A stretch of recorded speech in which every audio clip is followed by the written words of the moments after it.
오후 성경 공부 시작하도록 하겠습니다. 네, 오늘은 그 성령에 대해서 좀 함께 살펴보도록 하겠습니다. 우리 지난번에 신론에 대해서 한번 했었습니다. 근데 이제 그때는 성부, 성자, 삼위일체에 대해서 함께 배웠다면 이번엔 오늘 우리 설교의 내용과 또 좀 연관이 있었습니다. 그래서 성령님이 어떤 분이시고 성령이 일하시는 분, 그래서 이 부분들에 대해서 좀 한번 본문을 통해서 한번 좀 살펴봤으면 좋겠습니다. 자, 성령님이 영어로는 성령, 거룩한 영, 홀리 스피릿이라고도 하죠. 그래서 이게 이제 삼위일체 중에 하나에 있는 이제 들어가는 건데, 이 성령, 소위 저희들이 이런 표현들을 많이 씁니다. 생활에서. 성령 충만, 아니면 뭐 이제 어떤 복음성가 가사에서 보시게 되면은 성령 받아라 하는 찬양 혹시 아십니까? 이런 찬양들 들어보셨죠? 그래서 이제 이런 찬양들을 하는데, 이게 이제 어떤 의미, 그러니까 어떻게 우리가 받아들이고 활용하면 좋을지에 대해서 한번 좀 살펴보는 시간을 보면 좋겠습니다. 이 성령에 대해서는 거룩한 영, 이 부분들이 이제 뭐 구약에서도 나오긴 하는데, 구약에서는 직접적으로 등장하지 않고 제대로 등장하는 부분에서는 신약 성경에서 나타납니다. 거기서 뭐 이제 그 수면 위에 운행하시는 뭐 영이 있었다고 한다든지 뭐 이런 표현들이 이제 창세기라든지 좀 나오는 부분들이 있습니다. 그러나 예를 들면 신약 시대에 대해서 이제 그때서야 예수님의 이제 본격적으로 이름이 성자 하나님께서 등장하시는 것처럼 이 성령님도 이제 신약 시대에 대해서 들어옵니다. 그래서 이 성령님이 어떻게 나타나시고 이제 하는지를 우리 좀 본문을 통해서 좀 살펴봤으면 좋겠습니다.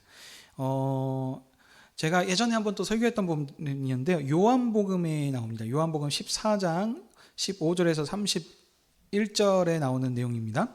그래서 신약성경 172페이지에 나오는데, 이 부분들을 한번 좀 보시면서 다 보지는 않을 거고 이제 그 흐름들을 한번 쭉 제가 설명을 드리겠습니다. 왜냐하면 그렇게 되면 너무 시간들이 많이 가기 때문에 한번 쭉 훑어보면서 보겠습니다. 그래서 여러분들이 책을 펴시고, 제가 같이 읽진 않을 테니 한번 책을 펴시면서 확인해 보셔서 설명을 한번 들어보시면 좋겠습니다.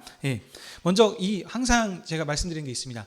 그냥 본문만 뚝 떼가지고 갖고 와서 하다 보면은 이제 그 강조점, 저자가 말하고자 하는 부분의 의미를 좀 이렇게 희석될 수 있기 때문에 그 배경들을 항상 살펴볼 필요가 있습니다. 그래서 요한복음 간략하게 보면요, 요한복음을 기록한 이 표적과 영광의 책입니다. 그래서 이 요한복음을 통해서는 빛이시고 생명이 되신, 그래서 그 예수님에 대해서 증언하는 책인데요. 그래서 이 요한복음에서는 지금 오늘 14장이죠. 근데 이제 간략하게 보면 이제 처음에 예수님께서 이 땅에 오셔서 어떤 분으로 오셨는지, 그래서 7가지 표적을 통해서 자신이 누구이신지, 바로 하나님께서 보내신 약속된 메시아이시고 아들이시다라고 하는 증언을 계속해서 보여주십니다. 그런데 이제 그들이 거절을 하죠. 왜냐하면 이거를 처음에 기록 목적이 이 하나님의 아들이심이 예수께서 하나님의 아들 그리스도이심을 믿어서 그의 이름을 힘입어 생명, 영생을 얻게 하려 하십니다라고 하는 기록 목적으로 분명히 기록하고 있기 때문에 이 사실에 대해서 계속해서 증언을 합니다. 근데 그래서 이 부분들을 예수님께서 다양한 증언을 통해서 말씀을 하셨지만 거절을 하죠.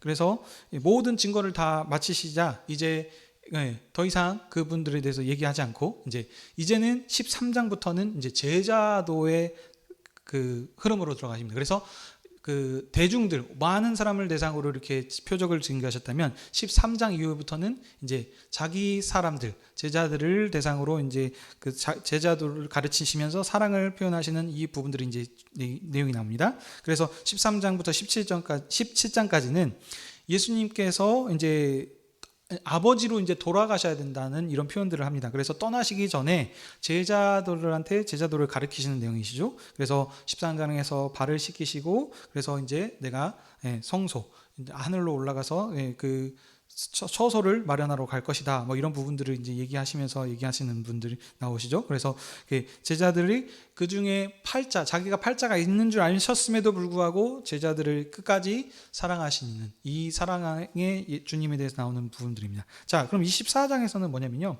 제자들의 발을 씻기신 예수님께서 이제 자신이 제자들을 떠나실 것을 알리시는 장면입니다.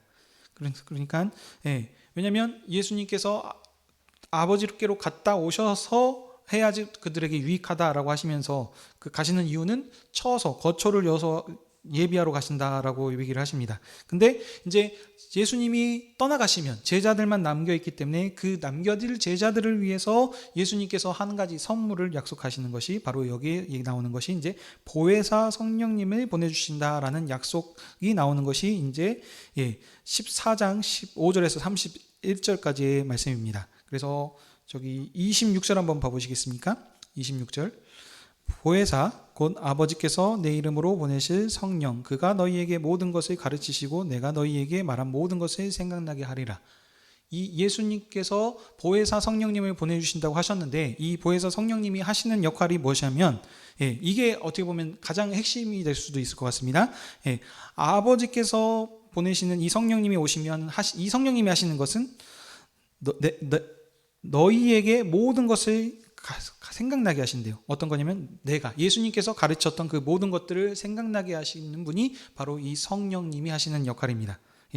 그래서 이 성령님이 오셔서 그러니까 예수님이 안 계셨을 때 성령님이 오심을 통해 가지고 이제 내주하신다 그러죠. 그래서 이제 그때는 구약과는 더 큰 은혜의 시대로 그래서 그때는 하나님을 만나려면은 성전으로 찾아가서 이렇게 찾아뵀던 가운데 이제 성령님이 친히 우리 가운데 임재하여 주셔서 그래서 이제는 그 어떤 장소나 이런 데 구별된 것이 아니고 이제 믿는 예수 그리스도를 믿는 모든 사람들이 성전으로 되는 그래서 왜냐하면 성령님 예수님이 보내신 성령님이 우리 안에 함께 하시기 때문에 이런 지금 겁니다. 그러니까 이제 보통 한꺼번에 마무리하고 정리를 해서 설명 좀 하겠습니다. 그래서 이제 이것 때문에 이제 성령이 오셨다니까 성령을 받아라라고 하는 이런 표현들을 좀 쓰는 부분들이 있는 것 같아요. 근데 지금 여기에서 이제 예수님께서 약속하신 성령님이 오신다는 표현이 요한복음에 나옵니다. 자, 그 다음에 이제 이 예수님께서 약속하셨던 성령님이 이제 언제 오시냐면 이제 아버지께로 가신다는 것은 십자가의 죽으심을 얘기하시는 거죠. 그래서 아버지께로 가셨다가 다시 이제 오시고 하는 이런 지금 이 표현들을 지금 하는 건데요. 부활하시고 가셨다가 이제 이 성령님이 등장하시는 곳이 바로 이제 사도행전입니다. 사도행전 1장, 2장 부분에서 나옵니다. 사도행전은 188페이지입니다. 사도행전 1장, 2장 188페이지를 한번 펴셔서 거기도 한번 보시면서 한번 살펴보겠습니다. 여기는 이제 예수님께서 고난을 받으셨죠. 십자가에서 죽으시고 그 다음에 다시 살아나셔서 40일 동안 제자들과 함께 있으셨습니다. 그래서 지금 여기 시작하는 거 보면은 이 데오빌로각한테 쓴 편지인데요. 이게 지금 누가가 기록한 사도행전이죠. 그래서 이 지금 시작을 하기를 승천하시기 날까지의 그 일들을 기록하면서 지금 얘기합니다. 그래서 이 부분들 이제 보시면 제자들과 40일 동안 함께 하신 후에 이제 마지막으로 이제 다시 이제 떠나셔야 되죠. 그래서 그때 얘기하시기를 아버지께서 약속하신 성령을 오실 것이다. 그러면 너희들이 그 성령을 받으면 여기서 얘기하시기를 땅끝까지 내 증인이 되리라 하시면서 이제 하늘로 올라가시는 내용이 1장 1절에서 11절까지의 내용입니다. 그래서 이제 약속하신 성령이 지금 여기에서 연결이 되죠. 그래서 이제 제자들은 예수님이 약속하셨던 말씀대로 성령을 받기 위해서 보시면 이제 12절에 보시면 제자들이 감람원으로 하는 산으로부터 내려와서 승천하셨습니다. 그래서 예루살렘으로 내려온 이유 왜냐하면 약속하신 성령을 받기 위해서 그래서 안식일에 거기 이제 지금 이제 다락방에서 지금 모여 있는 거죠. 그래서 거기서 모여 있을 때 지금 11제자입니다. 한 제자가 빠졌기 때문에 보궐선거한다 그랬습니다. 그래서 그때 사도 보궐선거해가지고 유다 대신에 마띠아를 사도로 세워서 복음 전파를 할 12사도를 완성하고 하나님 나라의 기초 토대죠. 이스라엘에서는 12지파였다면 여기에서는 12사도들을 통해서 그 토대를 이룹니다. 그래서 그 토대를 이뤄난 뒤에 이제 2장이죠. 2장에 드디어 이제 약속하신 성령이 임재하십니다. 그걸 이제 저희들 여기 이제 오순절 날일에 이렇게 강림하시는데요. 이때 보시면 성령 충만함을 입은 제자들이 다양한 언어로 하나님의 큰 일을 말씀을 하는 부분들이 나옵니다. 그래서 이 지금 이 부분들을 보게 되면은 이제 불의 혀라 그러죠. 그래서 뭐 각자 다양한 각 나라 언어명 이걸 이제 어떻게 보면 방언이라고도 할 수 있겠고요. 이런 얘기들을 하는 내용들이 나옵니다. 그러니까 이제 이 부분들을 가지고 사람들이 또 착각하는 것은 성령 충만하면은 뭔가 이제 방언 같은 혀꼬부라지는 소리가 나온다든지, 어떤 뭔가 오늘 또 본문에서 오전에 설교했던 부분에는 그 예언을 한다든지 어떤 이런 뭔가 그 일상적인 일이 아닌 특수한 어떤 사건들이 발생하는 것이 성령 충만함이다라고 이제 해석을 하는 부분들이 있는데, 이제 문맥을 그래서 항상 보셔야 된다는 겁니다. 그래서 과연 그것을 얘기하고 있는 것인지, 참 핵심은 2장 11절입니다. 2장 11절 한번 보시면 아무튼 쭉쭉 중요한 거는 뒷부분입니다. 우리가 다 각 언어로 하나님의 큰 일을 말함을 듣는도다입니다. 강조점은.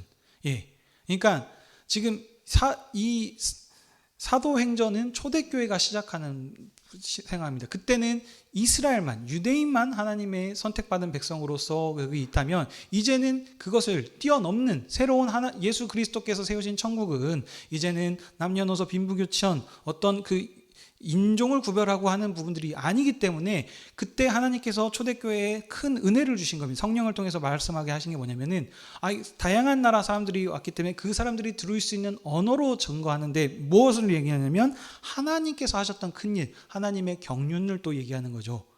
하나님께서 어떠한 일, 구약에서 일을 하셔서 지금 이 세계 예수 그리스도를 통해서 어떤 일을 행하셨는지를 증거하게, 오늘 아까 요한복음에서 본 건 뭐였습니까?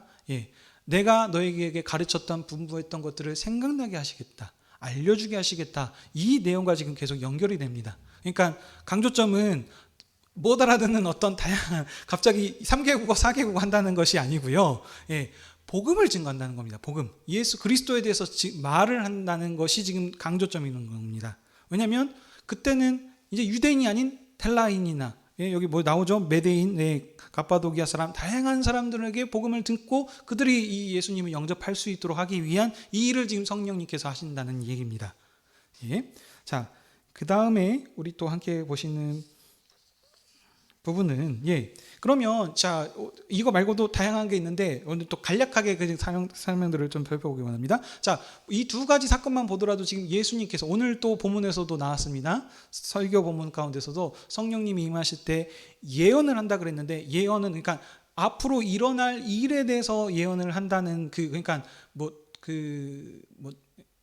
예측한다, 이게 지금 강조점이 아니고, 그것도 하나님께서 어떤 일을 행하실 건지에 대한 하나님의 구원 경륜에 대해서 얘기한다는 것입니다. 이것도 예언이 될 수 있는 거죠. 그렇죠? 아직 하나님께서 그 시작하셨던 구원 역사를 진행하고 계십니다. 예수 그리스도 통해서 어느 정도 완성하신 일이 있지만, 요한계시록을 통해서 앞으로 완성하실 것이라고 약속된 예언의 말씀입니다. 이걸 얘기하는 것도 예언이 될 수 있는 거죠. 그래서 지금 계속 얘기하는 건 뭐냐면은, 하나님께서 하신 말씀, 그 복음을 증거한다는 것에 초점이 있습니다. 이 부분들입니다. 그렇다면 우리가 이 지금 성령님께서 그러니까 왜 오셔야 되고 어떤 일들을 하시는가? 그전에는 구약과 신약에서의 차이점은 더 큰 은혜의 시대로 저희를 불러주셨다는 겁니다. 아까 말씀드렸던 것처럼 간극이 있었습니다. 하나님 앞에 나아갈 때는 제사장을 통해서 나아갔었어야 했고, 제사를 드리고 피 흘림으로 깨끗함을 얻고 갈 수 있었고, 그리고 또 유대인이 아닌 경우들은, 또 어떤 이방인들은 성전 뜰 안까지만 참석할 수 있었고, 어떤 이런 지금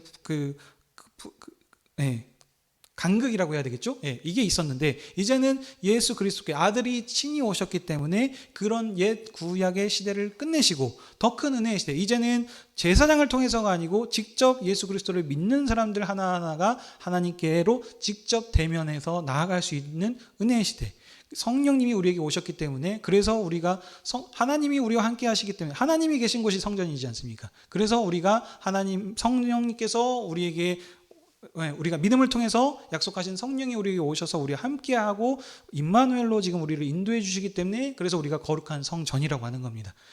건물이 성전이 아니고요.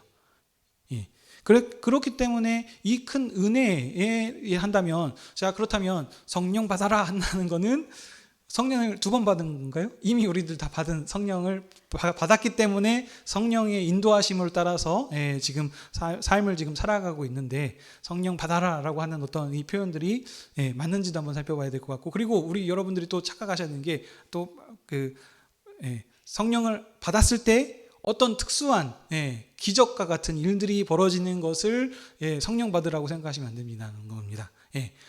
복음에 대해서 열정을 가지고 하나님을 사모하는 마음을 가지고 열심히 살아가는 예수님께서 가르치셨던 그것을 지키고 행한다는 것이 강조점이라는 겁니다. 그래서 보시면 이제 성령 받는 사람들 해가지고 막 이렇게 장풍 쏘듯이 빡 해가지고 한번 막 쓰러지고 하는 거, 이런 거 혹시 보신 적 없으세요? 제가 그거 보면서 저도 참 웃겼는데, 근데 잘 생각해 보시면 예수님께서는 쓰러지는 사람을 일어나라 일으키셨지 싹 싸가지고 쓰러뜨리지 않으셨거든요. 반대로 하는데, 그거 보면서 그거를 가지고 성령이 충만한 사람이다, 이렇게 생각을 하신다면 안 된다는 겁니다. 그렇죠? 자, 그러면 이 성령님께서 하시는 일들을 지금 했는데, 갈라디아서 또 다시 한번 또 보시겠습니다. 갈라디아서 5장 1절에서 15절, 그리고 16절에서 26절 말씀, 신약 성경 309페이지입니다. 거기 보시게 되면, 이제 또 시간이 많이 가기 때문에 핵심만 말씀드리면, 거기에 성령의 9가지 열매가 나옵니다. 여러분들도 이런 많이 들어보셨죠? 그래서 어렸을 때부터 신앙생활 하셨던 분들은 이제 주일학교 때 이제 암송해가지고 이렇게 달란트 받으시고 뭐 이런 거 하셨을 때, 아니면 주일학교 때 암송해야지 이제 뭐 점심 먹을 수 있고 뭐 이런 거 하셨을 것 같은데,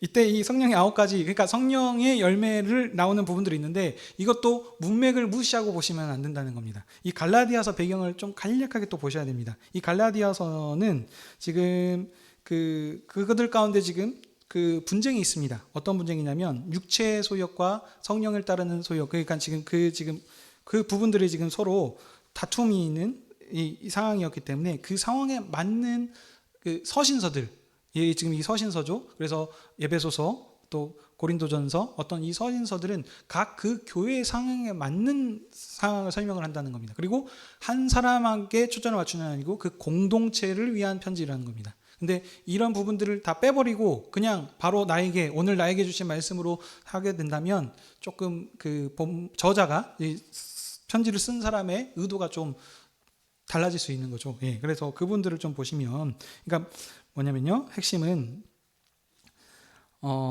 율법과 대조를 합니다. 그래서 지금 이 5절에 보시게 되면 그리스도 안에서의 자유라라고 해가지고 이 자유하는 부분들을 지금 설명하고 있는데, 육체의 소욕에 따른 삶이 어떤 것인지, 그리고 신령한 삶을 사는 것이 어떤 것인지, 그걸 비교하면서 그 설명들을 합니다. 갈라디아서 5장 13절 이후부터는요. 그래서 그들이 지금 잘못된 율법관을 가지고 있다는 겁니다. 그래서 지금 율법주의, 그러니까 새로운 하나님께서 아들을 통해서, 그러니까 율법 시대는 종의 시대입니다. 모세가 아무리 뛰어난다고 하지만 종에서 받았던 시대로 어린아이 시대 때 누렸던 복음인데, 그거를 뛰어넘는 더 큰 은혜의 시대가 왔음에도 불구하고 그거를 받아들이지 말고 아직도 그 어린아이의 그 시대에 매여서 살고 있다는 겁니다. 그래서 그런 부분들을 지금 그 가운데 지금 말씀을 하고 계시다는 거죠.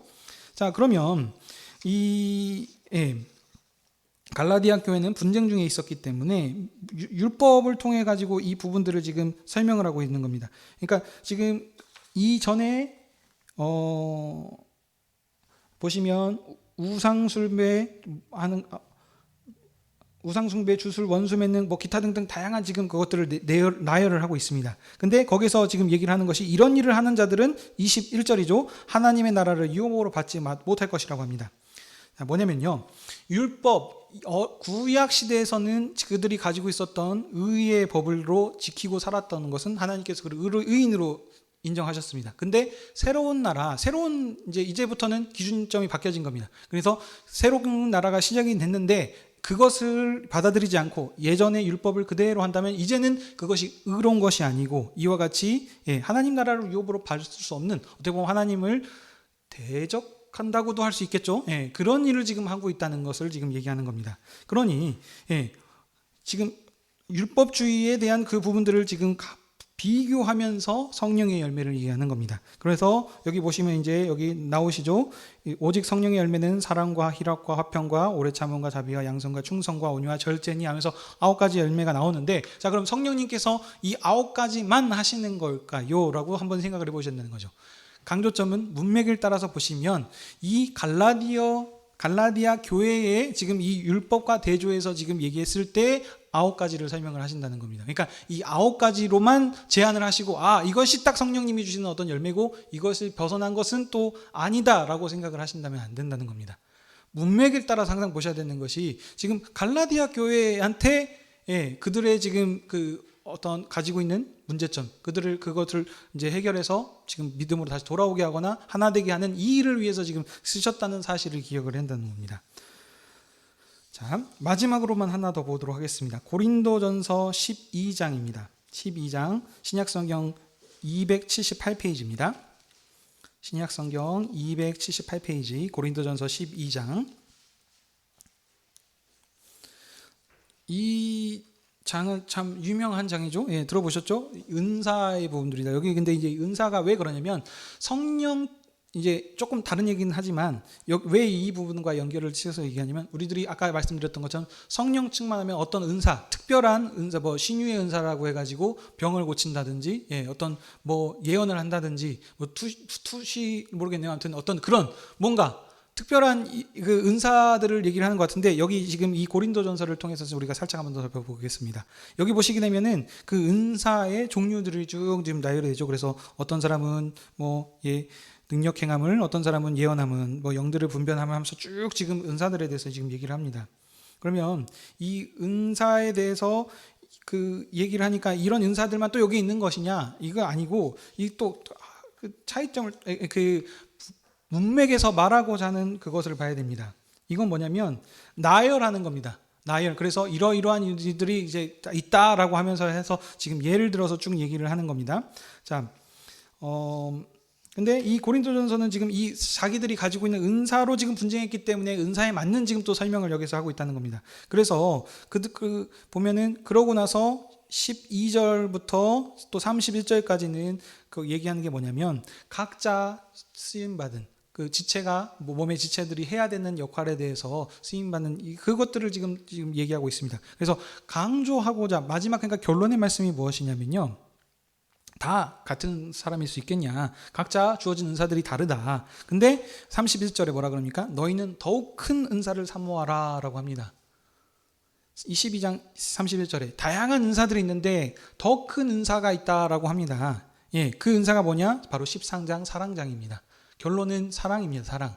그러니까 성령님께서 뭐 하셨던 그 은사들이 9가지만 있는 것이 아니고, 여기에 또 다양한 은사들이 있는데 이것이 없다는 것이 아닙니다. 근데 여기서도 보게 되면은 이 사랑장에서 얘기하고 또 뒤에서 나오는 예언과 방언의 은사들도 보게 되면은 사랑이 최고의 은사인 거고, 핵심만 말씀드립니다. 뭐냐면 교회의 덕을 세우기 위해서 주신 것이지, 그것을 자랑을 해서 예수 그리스도를 높이고 주님을 찬양하고 영광 돌리는 것이 아니고, 자기의 이름을 드러낸다면 바벨탑을 지었던 사람들과의 차이점이 무엇일까요? 자기의 이름을 내려고 탑을 높게 쌓았던 것과 마찬가지죠. 그 은사는 그러면 이것은 은사가 아니고 저주인 것입니다. 그래서 무슨 은사가 최고의 은사인가? 사랑하는 마음을 가지고 한다면 섬기고 다양한 모든 역할들을 다 할 수 있습니다. 그리고 또 한 가지 성령님께서 하시는 일이 무엇이냐? 정리합니다. 그리스도를 알게 하는 것입니다. 그리스도를 사모하게 하는 사랑, 그리고 그리스도를 깨닫게 하는, 그래서 말씀으로 장성하게 하는, 말씀 사모하는 은사가 어떻게 보면은 최고의 어떻게 보면 또 은사일 수도 있겠네요. 성령님께서 하시는 것은 아까가 어떤 능력을 발휘해서 신유의 은사를 일으키는 것이 아니고, 성령 충만해 가지고 뭐 어떤 막 뜨겁게 그 열성이 있는 건 좋습니다. 그렇지만 그러니까 나타나는 것은 무엇이냐? 교회의 유익을 위해서 사랑함을 가지고 예수 그리스도를 더욱더 알아가고, 그 가르쳐 주셨던 그리스도께서 우리에게 말씀하신 게 무엇입니까? 정리하면 하나님 사랑, 형제 이웃 사랑을 통해 가지고 그 가르친 그 예수께서 가르치셨던 그것을 깨닫게 하시고 그것을 행하게 하시도록 인도해 주신 역할을 하는 것이 성령이 하시는 역할입니다. 그러므로 성령 충만한 사람은 무엇일까요? 그러면 어떤 뭔가 특별한 돌출 행동을 하는 사람이 아니고 하나님과 동행하면서 하나님의 인도하심에 따라서 충실되게 맡겨진 교회를 사랑하고 섬기고 하는 역할이 성령 충만한 사람이다라는 것이 오늘 말씀의 결론이 되겠습니다. 네.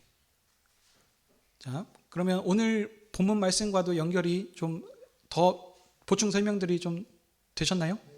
예. 오늘 말씀에 성경 공부에 대해서 질문 있으신가요? 예.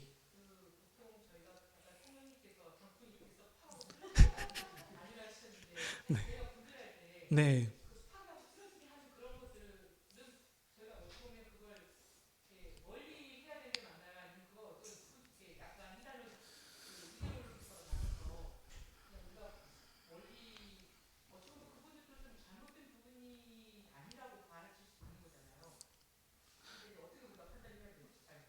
핵심은 유익이 되는가 안 되는가로 삶을 그러니까 아까 그런 은사들이 없다는 게 아닙니다. 그러니까 상품을 쏠 수 있다고 하십시다. 그렇지만 그것을 통해서 어떤 교회에 유익이 되는가 여기 보면 방언과 예언의 은사들도 이 잠잠하라라고 하는 부분들도 나오거든요. 그러니까 이거는 혼자만의 교회 공동체의 유익을 위해서 하는 것인가 그리고 그러니까 이것이 하나의 그 표적 근데 요즘 시대에서는 지금 말씀드렸습니다.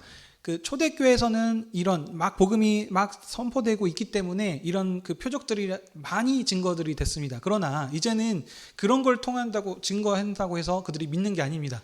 오히려 요즘에는 컴퓨터 그래픽이네, 그럴싸하네 이렇게 생각을 한다고요. 그래서 그 표적을 보여줘서 믿는 것이 아니고 우리 성도, 우리 그 교회를 통해서 그 사도들의 증언을 통해서 우리 삶의 모습에 나타나는 것을 통해서 증거할 수 있도록 이렇게 하셨기 때문에 그것과 조금 구별성을 그러니까 그것이 없다라고 생각하는 것이 아니고 그것에만 너무 쫓아가는 것이 아니고 삶에 드러나는 열매들 그 사람이 얼마만큼 하나님을 신실히 사랑하고 그 사랑으로 살아가고 있는가가 어떻게 보면 성령 충만한 삶이라고 하니까 그러니까 우리도 그런 어떤 특별한 은사를 주십시오라고 기도하는 것이 아니고 하나님 말씀대로 순종하는 삶을 살게 해주시오라는 것이 합당한 또 기도일 것 같습니다. 좀 답이 됐는지 모르겠습니다. 네. 또 다른 질문 있으실까요?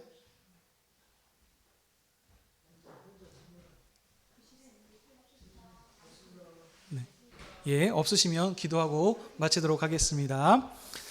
아버지 하나님, 오늘 또 교회로 모이게 하셔서 사도행전의 말씀을 통해서 하나님께서 우리에게 베풀어 주셨던 은혜와 사랑이 얼마나 큰지를 깨닫게 하시니 감사드립니다. 주님, 우리가 하나님의 자녀로 된 것은 많은 그리스도를 위한 복음에 증거했던 선진들을 통해서 우리가 이 복음을 받게 되었습니다. 이제 교회를 통해서 그 복음을 증언토록 우리를 세워주셨사오니 우리가 다른 어떤 것들을 강구하면서 가는 것이 아니고 오직 하나님의 말씀에 충만하여서 믿음으로 굳게 세워짐을 통해 하나님께서 우리에게 주셨던 이 은혜의 말씀을 증언케 하여 주시옵소서.